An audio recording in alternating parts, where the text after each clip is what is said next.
पीछे में जाते हैं।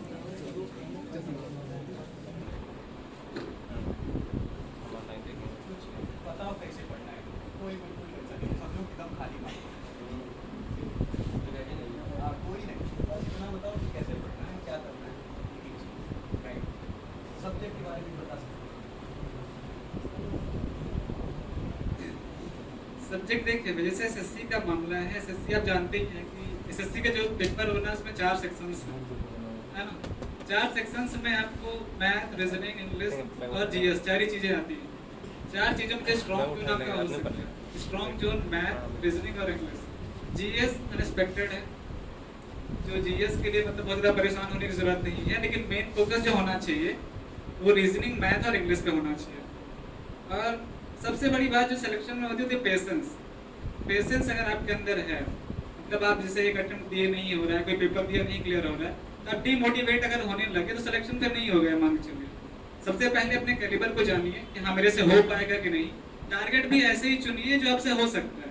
आप कोई भी पेपर किसी भी यूपीपी टारगेट कर रहे हो, एसएससी टारगेट कर रहे हो, सबसे पहले उसके बारे में जानकारी लो कि पेपर है क्या वास्तव में, उसमें क्या क्या आता है। आप उसको एक आध मॉक देख लो, पेपर देख लो प्रीवियस, फिर डिसाइड करो कि मुझे क्या करना है। मतलब ब्लाइंडली नहीं कि कोई भी चीज़ सुनी कि ये होता है, आप तैयारी में लग गए, फिर ऐसे में परेशानी, मतलब समय ज़्यादा लंबा खिंच जाता है।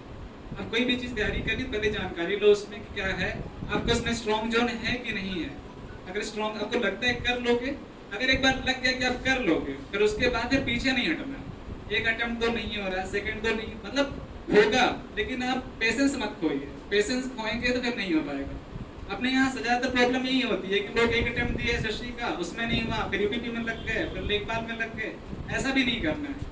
पहले आप जान लो कि आपको करना क्या है, अपनी स्ट्रेंथ जान लो से होगा कि नहीं होगा। मतलब डिमोटिवेट नहीं होना है, लेकिन फिर कंटिन्यूअसली लगे रहिए। मेन चीज सक्सेस का एक ही मंत्र है, कंटिन्यूअसली आप पढ़ते रहिए। बस कंटिन्यूटी नहीं है तो आप कितने भी स्ट्रॉन्ग हो, कितने भी अच्छी, आपकी मैथ अच्छी है, रीजनिंग अच्छी है, आपको लगता भी है कि हाँ मैं कर लूंगा, लेकिन तो समस्याएं आएंगी। और यहाँ पे जैसे डिसाइड करने के लिए कोचिंग काफ़ी नहीं है, क्योंकि आप अगर यूपीपी दोगे तो पूरे उत्तर प्रदेश के बच्चे बैठेंगे, एसएससी दोगे तो पूरे भारत के बच्चे बैठेंगे। तो वहाँ पे कम्पीट करना थोड़ा यहाँ से टफ होता है। यहाँ पे आप टॉपर भी हैं तो ऐसा नहीं समझ लीजिए कि मेरा हो ही जाएगा, समझ रहे हैं कि नहीं। यहाँ के टॉपर जो है, बाकी हर एक कोचिंग, बहुत लाखों कोचिंग ऐसे चल रही है, हर जगह से टॉपर आते हैं। हर एक कोचिंग में एक एक टॉपर बैठेगा तब भी सीटें कम पड़ जाएंगी, समझ रहे हैं। इसलिए जो है पेशेंस रखिए और मतलब कंटिन्यूअसली पढ़ते रहिए। और कुछ ज़्यादा है नहीं, मतलब पढ़ने में कोई बहुत यूनिक नहीं लगाना कि बेसिक स्कूलिंग किसी की बहुत अच्छी है, किसी का मतलब कि कोई बहुत, सब अभी यहाँ ग्रामीण क्षेत्र से बिलोंग करते हैं। आपको पता ही है कि आप लोगों की बेसिक स्कूलिंग सबकी वैसी ही होती है। कोई प्राइवेट स्कूल में पढ़ा है, कोई प्राइमरी में पढ़ा है, यहीं से पढ़ के आता है। समझ तो तब आती है जब इंटर पास हो लेते हैं हम लोग, तो सोचते हैं करना क्या है ना। यही होता है कि इंटर पास कर ले फिर सोचेंगे क्या करना है। और बाकी जो भाई आप जैसे कोई इलाहाबाद से है, दिल्ली से है, तो उनको पहले से डिसाइड होता है करना क्या है। कुछ भी करना है तो डिसाइड कर लेते हैं। तो पहले आप यही चीज होता है कि पेपर अगर कोई भी चीज टारगेट कर रहे हो तो मेन चीज वही होता है कि पहले उसको जान लो। यूपीपी है तो जान लो। और सबसे खास बात क्या होती है कि आप अगर जैसे ये नहीं होता कि यूपीपी के लिए डिसाइड कर ले कि 6 घंटे में यूपीपी हो जाता है, तब 6 ही घंटे पढ़ोगे, या 5 घंटे में एसएससी हो जाता है 5 ही घंटे पढ़ोगे। पढ़ना उतना जितना आपके अंदर कैलिबर है, जितनी दम है आपके अंदर, उसको पूरे स्ट्रेंथ साथ पढ़िए।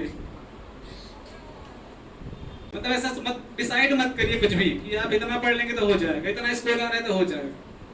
पेपर में और यहाँ पे मॉक में या फिर आपकी जो पढ़ते हैं आपको जो लगता है उसमें बहुत फर्क होता है।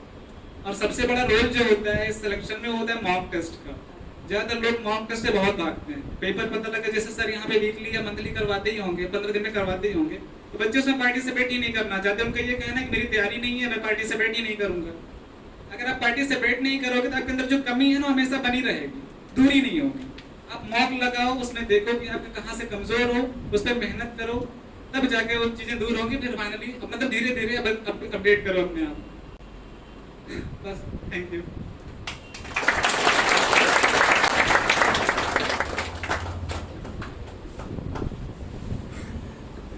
इतना ध्यान से नहीं सुनना है, और ध्यान से सुनना है। कैमरे की रिकॉर्डिंग तो होती रहेगी, बाद में भी दिखेगी, पर सुनो, आज मौका मिला है कि एक चीज पूछना है। जैसे सुबह कितने बजे उठते थे, कई घंटा पढ़ते थे, मॉक टेस्ट कब देते थे, संडे को छुट्टी मारते थे कि नहीं, जब जैसे आप लोग के साथ होता है ना कि पढ़ते सढ़ते मन उब गया, अब पढ़ने की इच्छा नहीं हो रही, तब ऐसा आपने क्या किया कि आपने वापस पढ़ा। आप जिन समस्याओं से जूझ रहे हैं तैयारी के दौरान, आप चाहें, आप में से जो भी सीरियस कैंडिडेट बच्चा है जो तैयारी कर रहा है, आप इनसे पूछ भी सकते हैं। ये उस सफर को चल करके खत्म कर चुके हैं। वो सारी समस्याएं जो आपके सामने हैं, इन्होंने क्या की हैं, फेस की। आप इनसे क्रॉस क्वेश्चन भी कीजिए, सिर्फ सुनिए नहीं, बताइए कि देखिए आप ऐसा इसमें कैसे करते थे, मॉक टेस्ट कब कब देते थे, कितना टाइम लेते थे, या किसी की मैथ रीजनिंग कमजोर है तो मैथ में कितना समय देते थे। आप एकदम पॉइंट टू पॉइंट इससे आप बात कर सकते हैं, और ये बराबर समय लेकर के आए, आपको एक एक चीज बताएंगे। ठीक है, तो पूछेंगे ना, कोई मन में सवाल आएगा तो कि बस ऐसे चुपचाप बैठे रहेंगे, कुछ भी बता देंगे सुन लेंगे, नहीं ना। आपको सिलेक्शन लेना है, इनसे फायदा लेना है ना, तो पूछिए, समझिए। मैथ के पहले बैच के पहले स्टूडेंट, जब हमने मैथ का कैरियर स्टार्ट किया था, तब पहले बैच में ये हमारे होनहार स्टूडेंट हुआ करते थे, तब ये पढ़ा करते थे, और आज ये रिजल्ट लेकर के हमारे सामने सिलेक्टेड है। इसमें बताएं, सारी बातें ये आपको बात बताएंगे। मैं सिर्फ इतना जानता हूँ मोटा मोटा कि रेलवे में सिलेक्टेड है। ठीक है, किसमें है, रेलवे में। ठीक है, अब इसके अलावा ये क्या करते हैं, कैसे करते हैं, ये स्वयं आपको बताएंगे कैसे सेलेक्ट हुए। और आप इनसे क्वेश्चन को भर भर के पूछिएगा, कैसे पढ़े, क्या किए, कितने घंटे पढ़े, और क्या क्या करते रहे कि जो सिलेक्शन हो गया, कैसे अपने आप को मोटिवेट रखते थे, जब मन नहीं करता था तो कैसे पढ़ते थे। उन सारी समस्याओं का जवाब ये देंगे जो आपके सामने आ रही है। बस थोड़ी सी हिम्मत करके पूछ लीजिए, पड़ोसी सुनता है तो सुने, कोई दिक्कत नहीं। ठीक है, चलिए अब सत्यम जी बताएंगे आपको कि वो कैसे तैयारी किए और कैसे आगे बढ़े। मेरा सिलेक्शन हुआ है एयरप्लेन टेक्नीशियन 2018 में जो वैकेंसी आई थी, उसमें हुआ टेक्नीशियन के पोस्ट पर। एंड अभी मैं भर्ती में पोस्टेड हूँ। मेरा घर भी कुंडा नहीं है, पास भी है यार। ये सबका एक अपनी स्ट्रेंथ होती है कि हम इस सब्जेक्ट में अच्छे हैं, इस सब्जेक्ट ये मेरा वीक है। जिसमें आपका स्ट्रेंथ, आप उसमें और मेहनत करिए कि हम उसमें कितना कम से कम टाइम दे सकें। पेपर 90 मिनट का ही होता है, आपको उसमें टाइम मैनेज करना सबसे बड़ी बात होती है। आपको आता बहुत कुछ है, लेकिन एग्ज़ाम ज़्यादा आपका टाइम नहीं मैनेज हुआ। हम को 100 क्वेश्चन करने हैं, अंतिम में आते आते बचता है कि 10 मिनट में 20 क्वेश्चन करेंगे। ये चीज़ें तो कई लोगों के लिए दिक्कत होती है।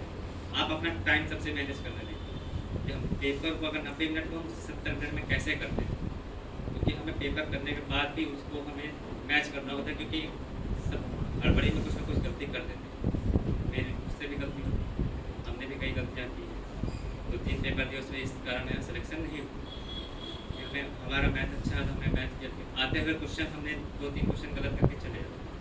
बाद में रियलाइज होता कि हम अगर अच्छे से किए होते, टाइम मैनेज हुआ होता तो इसमें हो जाता। वो चीज़ आप देखिए, हमें किस चीज़ में प्रॉब्लम होती है, हमारा सब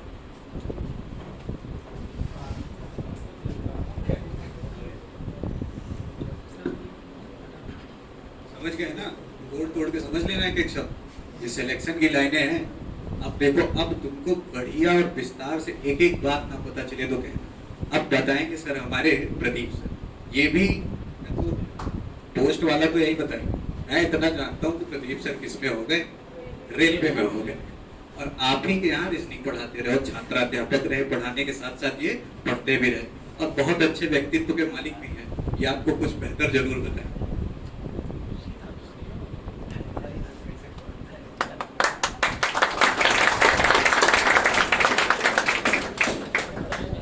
देखिए,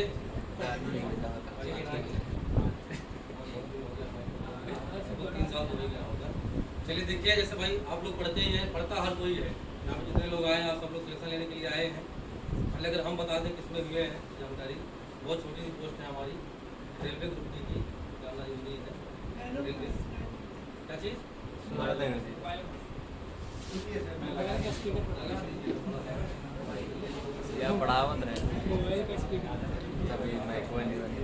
अब तो केवल दूर तक चिल्लाने की आदत रह गई है, तो इसके बोलने की आदत नहीं है, क्योंकि जो काम है बस दूर तक चिल्लाने वाला है कि भाई रुक जाओ। क्योंकि जो पोस्टिंग हमारी है वो गेट पे है, फाटक समझते हैं ना, यही है। बंद करते समय कोई बीच में नहीं बंद होना चाहिए, समय बंद होना चाहिए, तो हाथ दूर से दे देना कि भाई रुक जाओ।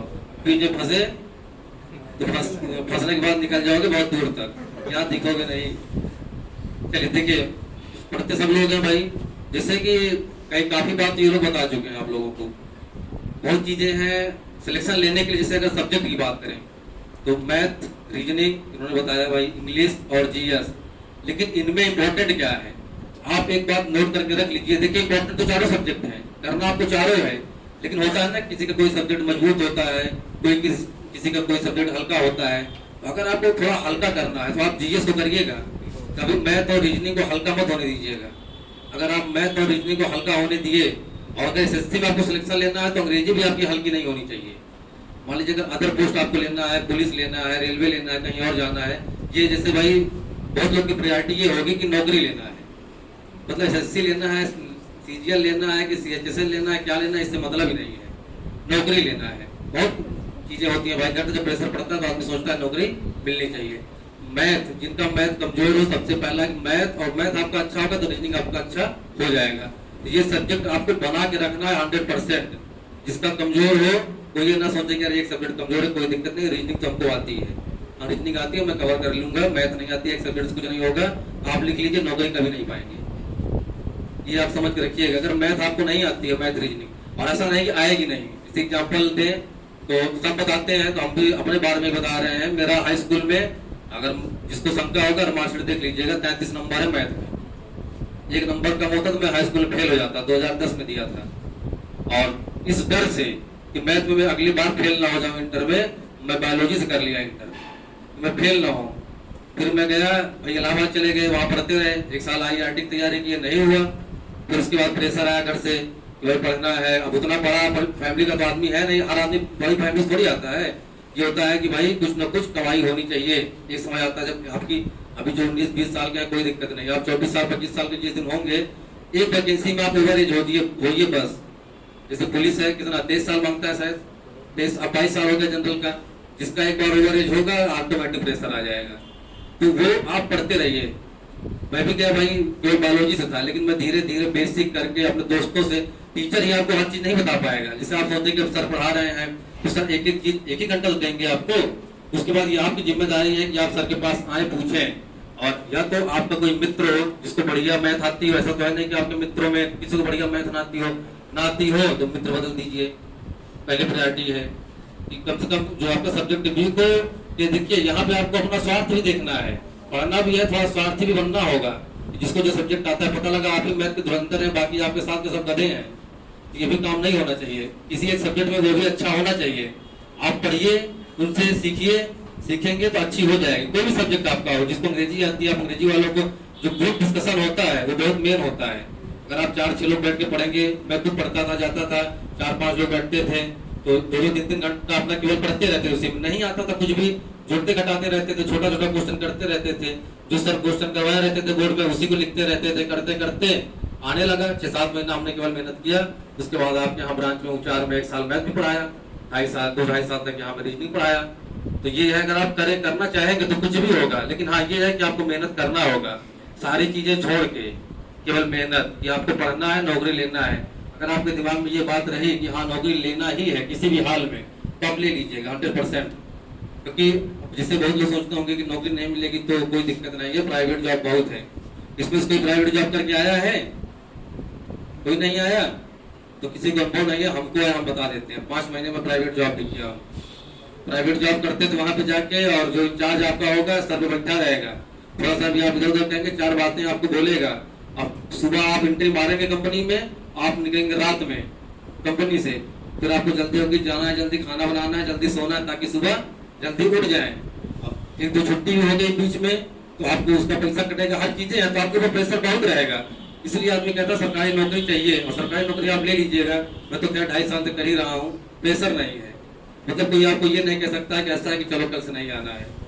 आप कुछ भी अगर एक बात बोलता है आपसे, भाई बदतमीजी की आवाज में नहीं बोल सकता है, कुछ नहीं कहेगा। तो आपको देखिए मौज करना है जीवन में। या तो भाई बिजनेस आपका है तो आपका अलग मामला है, क्योंकि आप यहाँ जितने आए बिजनेस के हिसाब से नहीं आए हो, एसएससी के लिए कोचिंग करने आए हो तो केवल नौकरी लेने आए हो। तो मामला यहाँ केवल नौकरी का है, तो आपको पढ़ना होगा, और सरकारी नौकरी आपके पास होगी तो आपकी मौज में कटेगी, ये आप मान के चलिएगा। प्राइवेट में आपका मौज में कटने वाला है नहीं, परेशान रहेंगे। इसलिए आपको भाई क्या करना है, मेहनत, और दिमाग में हमेशा ये बैठा के रखना है कि नौकरी लेना है, हर हाल में लेना है, और कंटिन्यू आप पढ़ते रहिए। तो बहुत लोग हैं भाई, कुछ पुराने होंगे जो 3 साल से पढ़ रहे होंगे, कोई 4 साल से पढ़ रहा होगा, सोच रहा होगा अरे 3 साल हो गया, 4 साल हो गया। हर कोई पूछता है कि कितना दिन से पढ़ रहे हो, नौकरी नहीं लगी। 2012 में मैं घर से निकला था, 2019 में नौकरी मिली, 7 साल हो गया, लेकिन 7 साल में पढ़ता रहा। अब कोई नहीं पूछता है, अब कोई दिक्कत नहीं है, हो गया ना। एक बार आप पाइएगा, 7 साल पाते हैं, 8 साल बाद पाते हैं, इसका कोई मैटर ही नहीं है, लेकिन आप पाते हैं। मुद्दा ये है 2 साल 3 साल 4 साल अगर आप अपना टाइम दिए हैं कहीं पे, तो 2 साल और दीजिए, 1 साल और दीजिए, क्या दिक्कत है।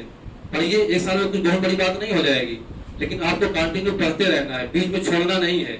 आप कोचिंग आइए, घर पे पढ़िए, बराबर पढ़ते रहिए, 4 से लोग का अपना ग्रुप बनाइए, वहां पढ़ते रहिए। अगर आप लगातार पढ़ते रहेंगे और देखिए कहाँ कमी है, जहाँ कमी है उसको ठीक करिए। आप प्रैक्टिस सेट लेंगे आप, तो आपको पता चल जाएगा किसमें कम नंबर आ रहा है। और पेपर जब भी आप देने जाइए, इस बात का ख्याल रखिएगा, कभी अंदाज की मत मारिएगा। होता क्या है कि बहुत लड़के जाते हैं कि पता लगा आपको 30 क्वेश्चन आया, 100 क्वेश्चन था, और आप सोच रहे हैं 30 क्वेश्चन आ रहा है, बाकी आ नहीं रहा, छोड़ो, बाकी अंदाज के मार देते हैं, देखते हैं क्या होता है, हो जाएगा तो हो जाएगा, किस्मत अच्छी रही तो। ऐसा कुछ होता नहीं, आप माइनस में चले जाएंगे। जब आप जो आपको क्वेश्चन आ रहा, 30 आ रहा, 40 आ रहा, 50 आ रहा, आप जब एग्जैक्ट मारेंगे उसको, जिस दिन आपका रिजल्ट आएगा, आप रिजल्ट को देखेंगे तो आपको ये पता चलेगा ना कि वाकई में आप कितना, आपके अंदर योग्यता है, आप कितने क्वेश्चन को कर सकते हैं। तभी आप जिसमें आपका गलती होगा उसमें आप सुधार करेंगे। अंदाज के लगा देंगे तो आपको क्या पता चलेगा कि आपकी कितनी क्षमता थी, यही होगा। तो आपको अंदाज नहीं लगाना है किसी भी पेपर में, जो आ रहा है वही लगाइए। अंदाजने का कोई मतलब है नहीं। जैसे भाई बहुत लोग के दिमाग में कह किस्मत का खेल होता है, किस्मत का खेल 1% होता होगा तो होता होगा। मैं वो पेपर दिया हूँ अंदाज के, कुछ हुआ नहीं। एक बार दिया था मैं 10+2 का, ये हुआ था कि हाँ देना है अच्छे से मेहनत करके, और जितना आ रहा है उतना ही मैं दिया था। 2 नंबर कम था प्री क्वालिफाई के लिए, 118 नंबर था, 120 मेरिट गई थी। उसके बाद से फिर मैं देने लगा, फिर सीरियस हो गया कि अगर एक क्वेश्चन और कर देता तो मेरा तो हो गया था, थोड़ा भाई अंदर से मोटिवेट हो गया। उसके बाद में दिया SSC MTS का, वो भी क्वालिफाई था, तो लगभग पेपर दिए। पुलिस तो दिया मैं, अंडर राइट हो गया, RPF दिए, रेस में छट गए, परीक्षाएं कई दिए, कई निकली, किसी में कुछ हुआ। लेकिन ये है कि जब से आप सीरियसली देंगे पेपर, तभी से कुछ होगा। आप सोचिए कि अंदाज के आइए, पढ़े निकल गए तो कुछ नहीं होना है।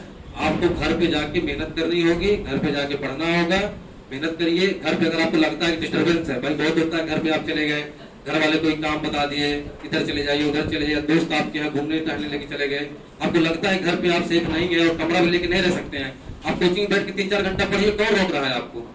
यहाँ तो पढ़ सकते हैं ना।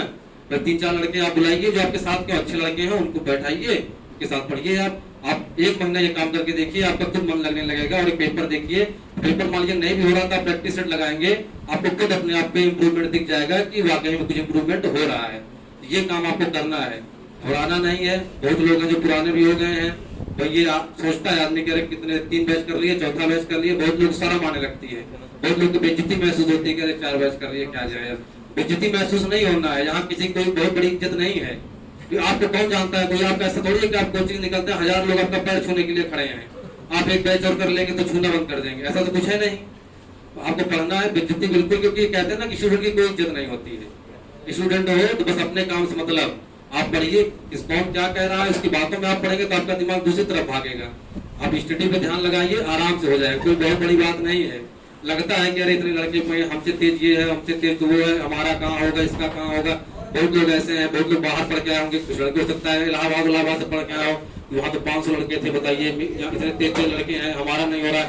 अपनी कोचिंग से ही आप देखिए, जितनी वहाँ की बड़ी कोचिंग सिलेक्शन नहीं दे पाएंगे। आपके यहाँ से लगभग यूपी पुलिस में आप देख लीजिए कितने सिलेक्शन गए हैं, SSC का, उसका ग्रुप डी का आप देख लीजिए, रेलवे का देखिए, CHSL का देखिए, सिलेक्शन हर चीज में हो रहा है। ऐसा नहीं कि सिलेक्शन नहीं हो रहा है, बस ये है कि भाई कोई जानकारी लेना चाह रहा है, कोई किसी को पता नहीं चल पा रहा है, किसी को पता चल जा रहा है।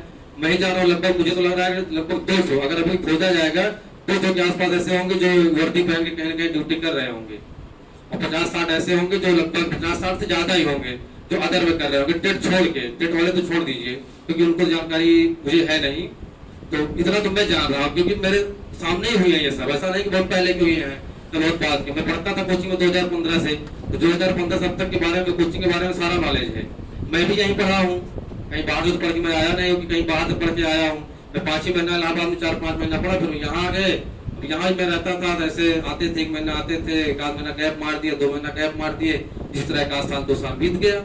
लेकिन फिर सब लोगों ने भी दबाव दिया कि अगर पढ़ाई करना तो अच्छे से करिए, बार बार आने का क्या मतलब है। तो गाइडेंस मिला, अच्छा गाइडेंस मिला, मन लगाए पढ़ने में, हो गया। और ये लगा ही नहीं। और वहां पे बाकी मेरे साथ के बहुत अच्छे लड़के हैं जिनको मैं जानता हूँ, मुझसे पढ़ने में भी तेज थे, वो पहले तेज थे, आज कहीं नहीं है, घूम टहल रहे हैं केवल। तो ये है कि आपको सही दिशा में लगातार मेहनत करनी है, भागना नहीं है, कंटिन्यूटी बना के रखना है। और हाँ, ये है जो हमने कहा ना कि मैथ रीजनिंग आपको रखना ही है। अगर आपका कमजोर है तो करिए, एसएससी करना है तो इंग्लिश भी जोड़ के रखिए। और आपको केवल नौकरी से मतलब पुलिस अगर आपको लेना है, पुलिस के लिए बेसिक सा फंडा है आपका। जीएस आप बहुत ज्यादा नहीं कर पाएंगे, अगर आप जीएस में 38 में करेंगे तो बहुत कर पाएंगे, आप 20-22 कर पाएंगे, क्योंकि जीएस देखिए अनलिमिटेड है, कोई बता नहीं पाता है। मैथ रीजनिंग आप अच्छी कर लेंगे तो 75 आता है तो आप 70 प्लस करके आएंगे। क्योंकि और हिंदी क्या आती है, हिंदी आपकी मातृभाषा, हिंदी पढ़ने की जरूरत नहीं, आप एक हफ्ता पढ़िए बस, केवल एक हफ्ता अगर आप पढ़ देंगे हिंदी को 30 प्लस आप करके आएंगे 100%। अगर आप बचपन में हिंदी तो पढ़े ही होंगे आप लोग ना, उसमें भाई संधि आता है, संधि हो गया, समास हो गया, अलंकार हो गया, ये सब बातें तो बेसिक आप जानते ही हैं। बस एक बार आपको पढ़ना है, प्रैक्टिस करनी है, थोड़ा सा आ जाएगा। तो अगर पुलिस में जाना है आपको, ये आप समझिए कि मैथ और रीजनिंग को स्ट्रांग करना है।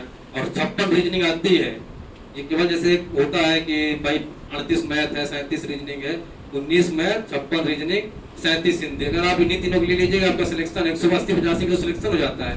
इस बार 82-83 मेरिट गई है, 182-83 यूपी पुलिस की, बहुत बड़ी बात नहीं है। कितना फार्म पड़ता है यूपी पुलिस में भाई? 22 लाख 20 लाख फार्म पड़ता है, 40-50 हजार पद होते हैं, 42,000। आपको 30 लड़का पीछे करना है केवल। अभी आप जो ठीक ठाक लड़के होंगे 30 लड़का यहीं पीछे कर देंगे आप, इसलिए तो आदमी नौकरी ले रहा है। 30 लड़का क्या होता है? कुछ नहीं होता है 30 लड़का। जब आपको लगेगा कि अरे बहुत लोग हैं, हमसे पढ़े पढ़े छोड़िए, क्या पेपर देना है, जब उनका नहीं हो रहा तो हमारा कहाँ होगा, तो आपको कभी जीवन भर नहीं होगा। आपको पेपर देना होगा, एकदम ईमानदारी से देना होगा, होगा आपका। ऐसा कोई वो नहीं कि होगा नहीं, ऐसा मैं बहुत लड़कों को यही जानता हूँ कोचिंग में, जो बहुत तेज नहीं थे, एवरेज लड़के थे, लेकिन नौकरी कर रहे हैं।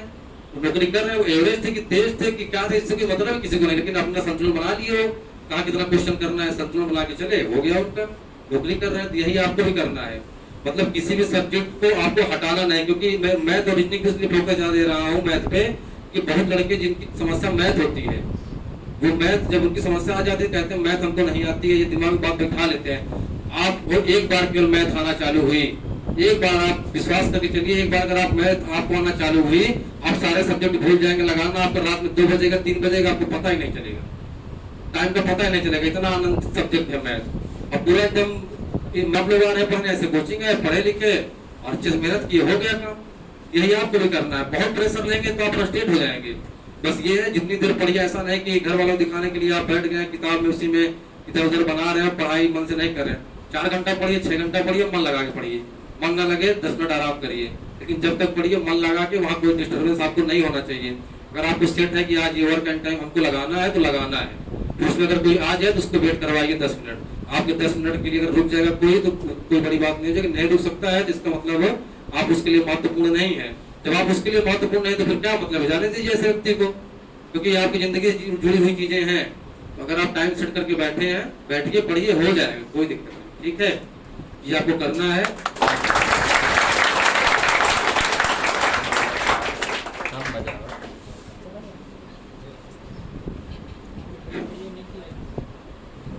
कुछ सुना, कुछ समझ में आया? अच्छा, 1-2 मिनट हमारा भी सुन लीजिए। एक कुछ अफवाहें, मैं पहले सत्यम और विनीत के बारे में 1-2 बातें बताता हूं। मेरी मुलाकात जब इन बच्चों से हुई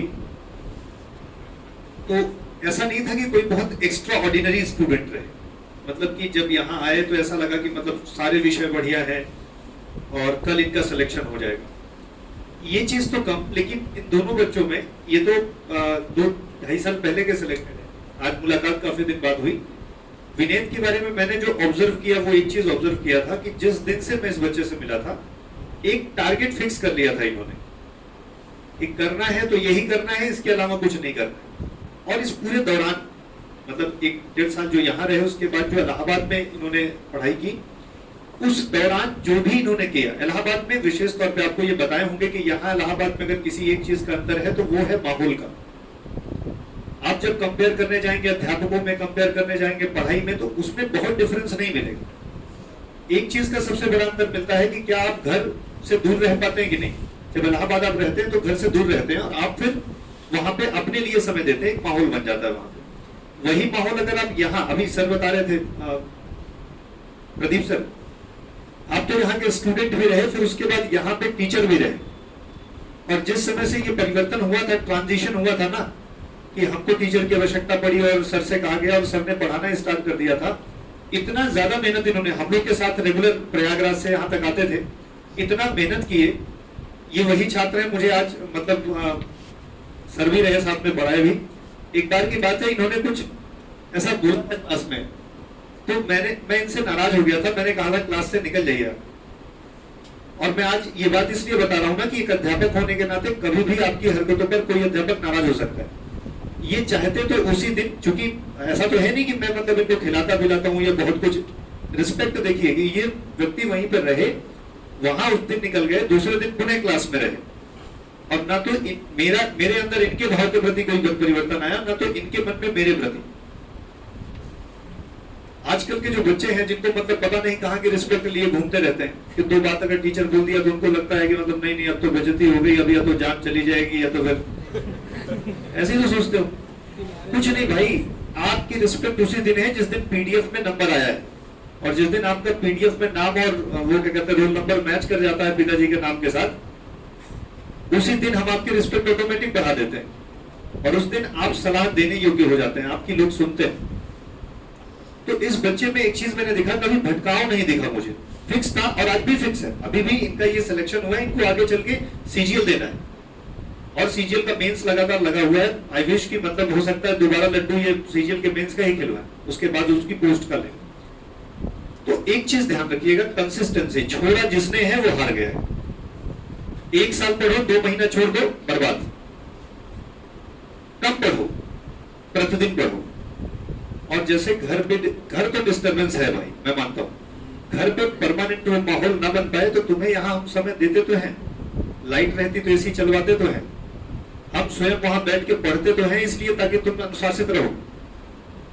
35 बच्चा रुक करके पढ़ता भी तो है रोज, शाम को 6 बजे तक पढ़ते हो, आप भी रुको, जरूरत होता है दूसरे वाले कमरे की भी व्यवस्था करेंगे। जब हम तुमसे, ऐसा तो होता नहीं कि आप रुकते हैं तो मैं बोलता हूँ 200 रुपया ज्यादा देना है।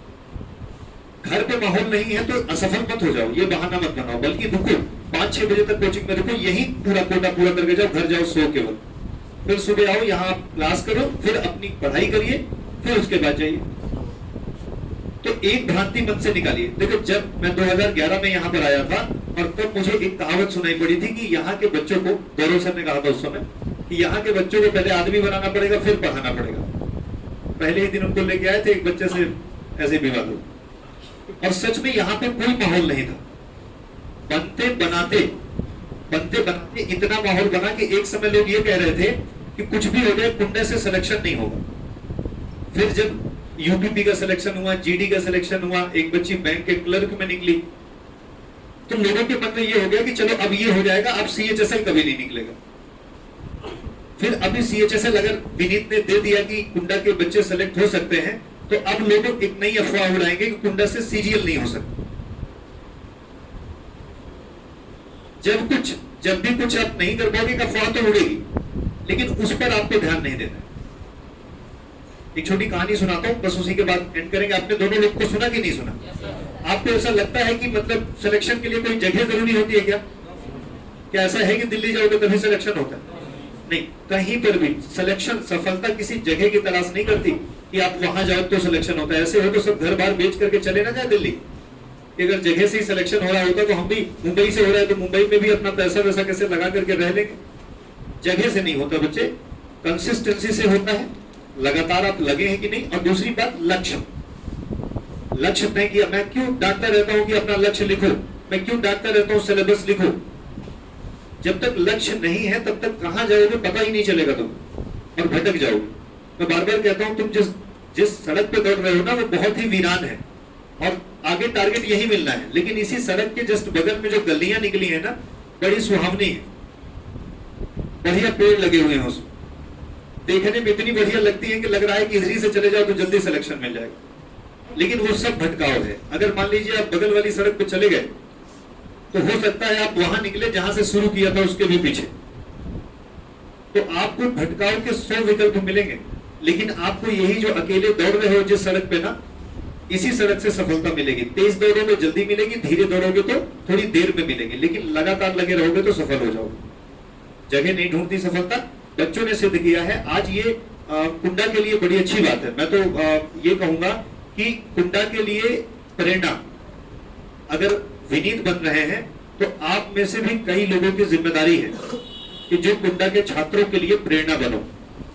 आप में से सबका नैतिक दायित्व है। मैं खास तौर पे इन बच्चियों के लिए बोलता हूं कि आपके लिए तो बहुत बड़ा चैलेंज है। आपकी सफलता पता नहीं कितने बच्चियों को घर से निकलने के लिए प्रेरित करेगी। एक सफलता मात्र नहीं है।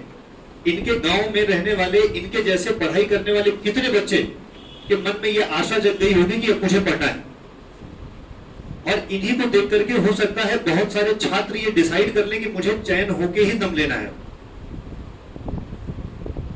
मानते हो कि नहीं मानते हो? मोटिवेशन। एक और बात ध्यान रखना आखिरी, कि जब भी कभी लक्ष्य बनाओ तो उसके पीछे तुम्हारा वो मोटिवेशन, जो प्रेरणा होता है ना, वो जरूर होना चाहिए। डीएम को देख के डीएम बनना है तो ये बहुत दिन तक नहीं चलेगा, या तो फिर हर दूसरे दिन डीएम देखो ताकि याद रहे तुम्हें लक्ष्य की, हाँ ठीक है हमें डीएम भी बनना है और ऐसे ही होना है। लेकिन अगर एक बार डीएम देख लिया, 2 महीने तक डीएम दिखा नहीं, तो आपका भी एनसीईआरटी जो खरीद के ले आए थे वो फिर घर पे रखी रह गई। लक्ष्य जब भी बनाओ, मोटिवेशन बड़ा स्ट्रांग होना चाहिए। भैया ने कहा नौकरी चाहिए इसलिए नौकरी नहीं मिलेगी। फिर देखो, या तो मजबूरी हो कि घर का हालात ऐसा हो कि नौकरी चाहिए ही, और या तो तुम्हें अपने मन पे कोई चीज हो कि मुझे करके दिखाना है। बहुत आराम से अगर पढ़ोगे तो नौकरी भी आराम से ही आएगी। मैं नहीं कहता नहीं आएगी, देर लगेगा। 2 साल का लक्ष्य 4 साल में पूरा होगा, 6 साल। और एक बात प्रदीप सर ने बहुत बढ़िया कही कि 1-2 साल ये जिस रास्ते पे कूदे हो ना, यहाँ के लिए 2 साल तो केवल सर्विसिंग है। 1 साल तो केवल ये जानोगे कि सिलेबस क्या होता है, दूसरे साल ये जानोगे कि कमी कहाँ है, और तब जाके आप भीड़ से हटके कॉम्पिटिटर बन पाओगे। रेस सिलेक्शन की नहीं है बच्चे, जो आप गलत ट्रैक पे भागते हो ना, जैसे कोचिंग में एडमिशन ले लिया तुरंत एसएससी के कॉम्पिटिटर बन जाते हो कि नहीं अब तो निकल जाएगा, नहीं निकलेगा तो इस बार छोड़ देंगे परीक्षा देना। अरे जब कोचिंग ज्वाइन करते हो ना तो तुम केवल भीड़ हो। भीड़ से कॉम्पिटिटर बनने का दौर 1 साल का होता है, पूरे सिलेबस को ठीक से पढ़ने का। और जब सिलेबस एक बार पढ़ लेते हैं, सर ऐसा ही है ना, 1 साल पढ़ लेने के बाद ही आप रेस में आते हैं। और तब जब आप प्रैक्टिस पेपर का सहारा लेते हैं, आप क्या कहते हैं, लगातार टेस्ट देते रहते हैं, आप लगातार एनालाइज करते हैं कहां गलती रह गई, तब जाकर के आप सिलेक्टेड होते हैं। तो जो आप 1-8 साल पढ़ के हिम्मत हारते हो, हमसे कहते हो कि सर अब बहुत हो गया, 1 साल पढ़ लिए हैं, क्या करें, तो आप तो भीड़ थे और भीड़ से ही भाग गए, भीड़ में ही शामिल हुए थे और भीड़ से ही निकल ली। तो भीड़ से पहले रेस में आओ, भीड़ से जब रेस में आओगे, रेस के बाद चयन की प्रक्रिया है। तो ये टाइम टेकन है। सफलता, विकास एक निरंतर चलने वाली प्रक्रिया है, धीरे धीरे होगा। सहमत हो? कितने लोग ऐसे हो जिनको ये लगता है कि 2023 में सिलेक्शन लेना ही है, अगर वैकेंसी मिल गई तो? हाथ उठाइए। अच्छा, कुछ ऐसे हैं क्या जो 2024 और 25 देख रहे हैं? नहीं। ध्यान रखो, लक्ष्य जब तक निर्धारित नहीं करोगे काम नहीं होगा। ठीक है, तुम्हें अगर लगता है कि 2025, लेकिन आप 24 को छोड़ो नहीं। सफलता कितनी भी छोटी हो मजेदार होती है, असफलता कितनी भी छोटी हो खराब लगती है। याद रखना, जो आप कहते हो ना सर पहली बार था देखने चले गए थे, क्यों चले गए थे? पहली बार दो तो पूरी मेहनत से दो, 5 नंबर पर चलेगा, यू गेट 5 नंबर्स। लेकिन तुम्हें पेपर देने के बाद ये लगे कि हमारी लिमिट इतनी ही थी, हम 6 नहीं पा सकते थे, तो ठीक है। लेकिन अगर पेपर देने के बाद ये महसूस होने लगे यार अगर मेहनत करते तो ना 10 नंबर आ जाता, तो फिर आपने चोरी करी है, आपने नहीं पढ़ा था। अपनी पूरी क्षमता लगा दो, फेल हो जाओ चलेगा, क्योंकि जब योग्यता ही नहीं है तो फेल होना ही था। लेकिन अगर परीक्षा देने के बाद ये कयास लग जाए अरे पढ़ा होता तो निकल जाता, तो आपने बेईमानी करी। तो स्टे मोटिवेटेड और टारगेटेड एंड फोकस्ड। जब तक आप फोकस्ड नहीं रहेंगे तब तक काम नहीं बनेगा। हम आज इन बच्चों से मिलवाने का एक ही हम तो रोज समझाते हैं, बोलो ना नहीं समझाते हो तो। रोज क्लास में मतलब हफ्ते में एक आध दिन तो मैं आपको समझाता ही हूँ, ये करो वो करो, लेकिन मैं समझाता हूं तो हो सकता है आपको लगता हो कि अध्यापक है, इनका काम है, लेकिन जो सिलेक्शन पाए हैं वो समझा रहे हैं आपको, वो बता रहे हैं, तो मुझे लगता है आपको चीजें समझनी चाहिए। अगर सर हम इन लोग के लिए सलाह दें कि मतलब पढ़ाई ज्यादा करनी है या लगातार करनी है, तो क्या बेहतर रहेगा? लगातार करनी। ज्यादा करने से काम नहीं होता, 3-4 घंटा पढ़ो, रोज पढ़ो। ये सब शादी ब्याह में जाना कैसे रहता, बहुत आवश्यक हो तब जाइए। 3 दिन पहले चले जाते हैं, 3 दिन बाद में आते हैं। हाँ, ये ठीक नहीं है। देखो सीखो, आपका एक जीवन है ना, अपने ही जीवन में सब करके सीखोगे तो तुमसे कोई और सीखेगा, तुम नहीं सीख पाओगे। अपने जीवन में सब करके सीखो मत, बल्कि दूसरे के जीवन से, अनुभवों से सीखते रहो। एक ही जीवन है ना, खुद ही करोगे खुद ही सीखोगे। तुमसे कोई जूनियर तो सीखेगा कि देखो ये किए थे गलत हो गए। इसीलिए दूसरों की लाइफ से सीखो, स्टे मोटिवेटेड, फोकस्ड। हम लोग लगातार प्रयत्न करते रहेंगे। ये लोग भी ग्रुप पे एडेड हैं। आप कुछ भी बात करना, आप कुछ क्वेश्चंस भेजते हो तो ये लोग मदद करते हैं। अगर मान लीजिए आप लोग नहीं करते तो अध्यापक वैसे भी आपके लिए उपलब्ध रहता है हमेशा।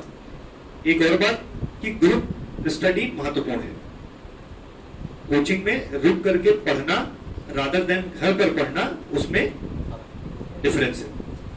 अपने अपने 2-3 लोगों के ग्रुप बनाइए, अच्छे से पढ़िए, वैकेंसीज मिलेंगी और सिलेक्शन। क्योंकि देखिए मिठाई खाना जो है, मिठाई खिलाने की जिम्मेदारी है। जैसे मिठाई खाने को अगर आपको मिले तो ये मिठाई एक जिम्मेदारी के तौर पे आपको खाना होगा, क्योंकि कल आपको खिलाना भी पड़ेगा। सिलेक्शन ले लेते हैं। सर ने कहा बिल्कुल सर, मैं 250-300 बच्चों को तो ऐसे जानता हूं जो मतलब अभी जॉब पे हैं। तो आप कहां से पढ़े हुए? कोई सिखा देता है कुंडा से सिलेक्शन नहीं, काहे नहीं होगा? कहां से हुए थे सब? मेहनत करो। एक चीज मेहनत करोगे, योग्य बनो, सिलेक्शन हो जाएगा। एक समय इलाहाबाद में जब एक ही कोचिंग थी सचदेवा, तो लोगों को ये नहीं लगता था कि इलाहाबाद जो है वो इतना बड़ा हब बन जाएगा। सिविल सर्विसेज के लिए एक कोचिंग आई थी, हालांकि उसका नाम निशान नहीं है आज, लेकिन कंपटीशन की ऐसी शुरुआत हुई कि हजारों कोचिंगें हैं और किसी ने नहीं सोचा था हब बनेगा। ऐसे ही बच्चे पढ़ते चले गए, निकलता चला गया और लोग जुड़ते चले गए। ठीक है, थैंक यू वेरी मच।